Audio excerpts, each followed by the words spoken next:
স্বয়ং সভাপতি মহোদয়ে তেখেতৰ নিজ মুখেৰে ব্যক্ত কৰিছে। গতিকে আমিও ভাল পাওঁ, এগৰাকী কৰ্মদক্ষ সম্পাদকক আমি পাইছোঁ। আপোনালোকক প্ৰথমেই ধন্যবাদ জনাইছোঁ যে আমি দীঘলীয়া বাটৰ ওদালগুৰি জিলা, যিখন জিলা 2003 জন্ম হৈছে, এইখন আচলতে BTCৰ অন্তৰ্গত এখন জিলা, বড়োলেণ্ড টেৰিটৰিয়েল কাউন্সিলৰ এখন জিলা আৰু বিভিন্ন জনগোষ্ঠীৰ আৱাসভূমি। নতুনকৈ গঠিত জিলাখনত আমাৰ জিলা সাহিত্য সভাও নতুনকৈ গঠন হৈছে। জিলা সাহিত্য সভাও বৰ পুৰত হৈ উঠা নাই, একেবাৰে কম বয়সীয়া হৈ আছে।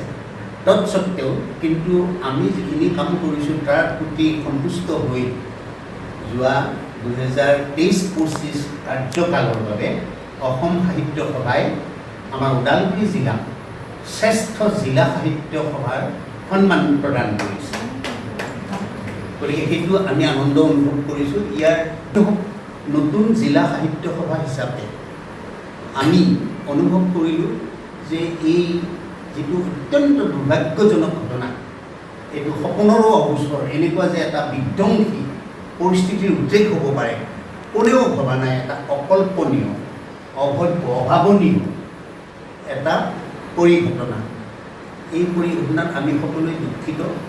মোবাইলটো চাই থাকিলে চকু পানী ওলায়, মোবাইলটো চাই থাকিলে বুকুখনত সোপা মাৰি ধৰে বেদনাই। কাৰণ আমি মোবাইলৰ জৰিয়তেই, টিভিৰ জৰিয়তেই এই সংবাদবিলাক পাই আছোঁ। যি কি নহওক, এইটো সময়ত মানৱতাটোৱে আটাইতকৈ উচ্চ বিষয়। মানুহৰ বিপদত তাত জাতি, ধৰ্ম, ভাষা, বৰ্ণ এইবোৰৰ কথা আহি নপৰে। বিপদগ্ৰস্ত মানুহক মানুহে সহায়ৰ হাত আগবঢ়াব লাগে, এইটোৱেই প্ৰথম কথা। তাতে আকৌ সাহিত্য সভা মানে এইটো নতুনকৈ কোৱাৰ প্ৰয়োজনীয়তা নাই যে সহিতৰ পৰা সাহিত্য হৈছে। স্বহিত মানে সৈতে, লগত, আমি গোটেইবিলাকক লগত লৈয়ে সাহিত্য সভা কৰোঁ। আৰু সাহিত্যৰ মূল তত্ত্বটো যদি আমি মানে ভালকৈ অনুভৱ কৰোঁ, তেনেহ'লে সৈতে একমত হৈ, ঐক্যবদ্ধ হৈ আমি থাকিব লাগে, সমাজখন সংগঠিত কৰিব লাগে। এতিয়া কাৰোবাৰ বিপদত যদি আমি অকণমান দুখ প্ৰকাশ কৰিব নোৱাৰোঁ, অকণমান সহযোগিতাৰ হাতখন আগবঢ়াই দিব নোৱাৰোঁ, তেনেহ'লে আমিও চাগে নিজে দুখিত হ'ম, তাপিত হ'ম, আমিও চাগে এটা সময়ত অসহায় হ'ব লাগিব।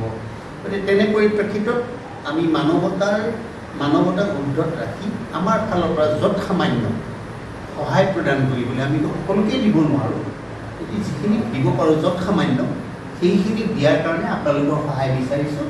আপোনালোকে অকণমান আমাক পথ নিৰ্দেশনা দিয়ক। সেই অনুসৰি শ্ৰদ্ধেয় সম্পাদক ডাঙৰীয়াই ইতিমধ্যে কৈছে, আৰু তেখেতৰ কথাখিনিয়ে আচলতে সত্য।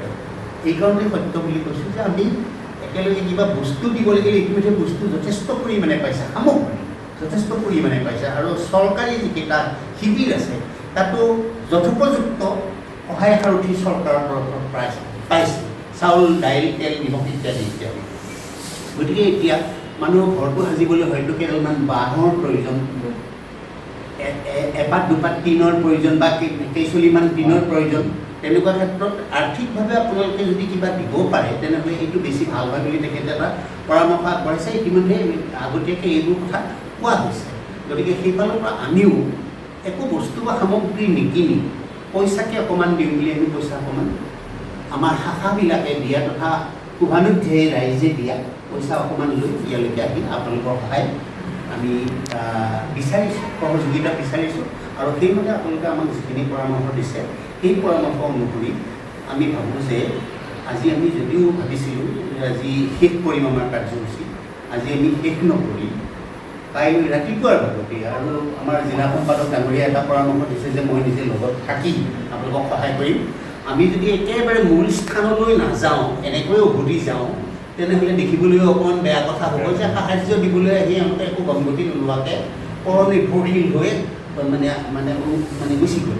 গতিকে আমি কালি পুৱাৰ ভাগতে, আনকি CM অহাৰ আগতেই যদি আমি সেই এলেকাটোত আগবাঢ়িব পাৰোঁ, তেনেহ'লে আমাৰ কাৰণে সেই ঠাইখিনি চোৱাৰ কাৰণেও এটা সুবিধা হ'ল।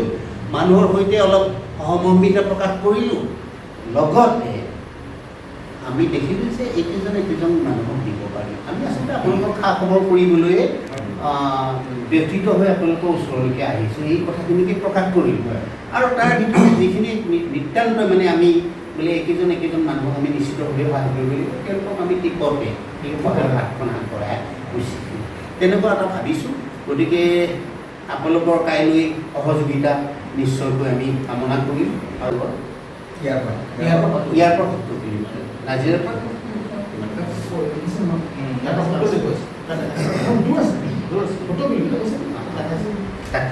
তাকে সেইটো এক ঘণ্টাৰ বেছি সময় তদুপৰি যান বাহন থাকিব, জাম থাকিব। আমি এইটোৱে সিদ্ধান্ত লওঁ যে আজিতো থাকি দিম, নহয় জানো? আমাৰ এইটো সিদ্ধান্ত ডিক্লেয়াৰ